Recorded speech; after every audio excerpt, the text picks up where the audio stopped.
Happy Friday to you. It is March 23rd, and these are the Friday Funnies. Well, my friends, spring has finally got here. It officially logged in at 1:14 a.m. on Tuesday, and it was a glorious sight.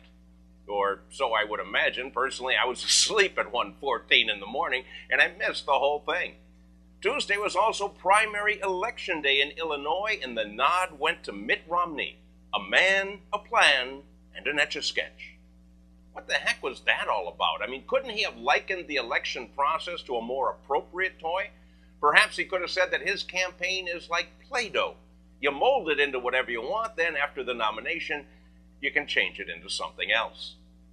Well, the weather is still beautiful in most of the country, but the people haven't gotten any smarter. Here, then, are the top stories of the week, perpetrated by the dumbest people of the week.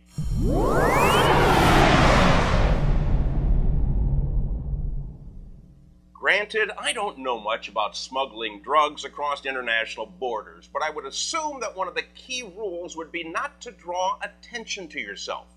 You're a drug dealer, you want to fly under the radar. That's what I would assume, but in Washington State, I would have been proven wrong. Near the Canadian border, Jasmine Clare, a 20-year-old woman, checked into a motel called Smuggler's Inn, just 150 feet from the Canadian border. She was driving a GMC Yukon with the license plate reading Smuggler. You don't need to be Columbo to solve this case. This is pretty much Barney Fife territory. When authorities pulled her over, they discovered a large box containing 9 bricks of cocaine weighing 24 pounds. While they were arresting her, she got a text message from the drug dealers whose coke she was delivering, and she was told to text them back to meet her at the motel. Well, more arrests were made and a lesson was learned. If you're going to smuggle drugs, drive a car with the license plate Amway. Huh? Nobody will bother you.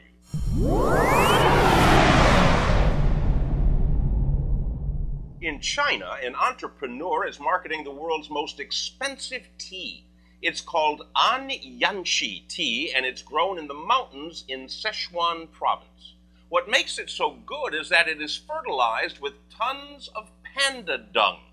Now, since pandas only eat bamboo, their poop has extra nutrients and apparently makes for a yummy cup of tea. The panda poo tea cost 22,000 won for 50 grams. This translates to $210 a cup. Substantially more if you purchase it at Starbucks.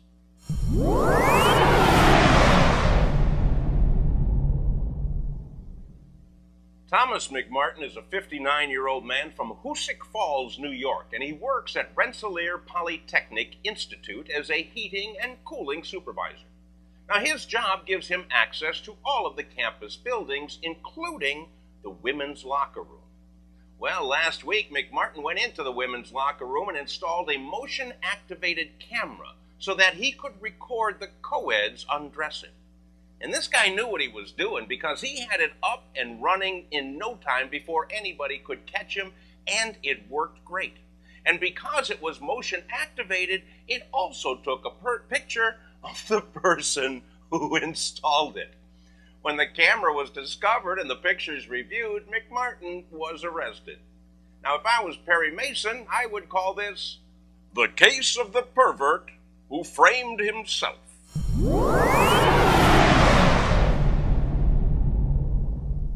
In Bridgeton, New Jersey, 25-year-old Brittany Glanville walked into a 7-Eleven store at 3 o'clock in the morning. Brittany wanted her some sausage, and to her dismay, the hot dog cooker had already been turned off because it was like 3 o'clock in the morning. She really wanted some sausage, and she went nuts. She started throwing things and punching people. Police were called, and they had to pepper spray Brittany to get her under control. Authorities said that she appeared to be intoxicated because of her slurred speech, watery eyes, and the smell of alcohol on her breath. Now, when you're this drunk, only one thing is going to sober you up, and it's not a sausage. It's a nice hot cup of panda poo tea. Hey, that's all I have for you this week. Please forward these funnies to your favorite people, and even to those you don't like much, because everybody deserves a good laugh. I'll see you next week for our free April Fool's Day special. See you then.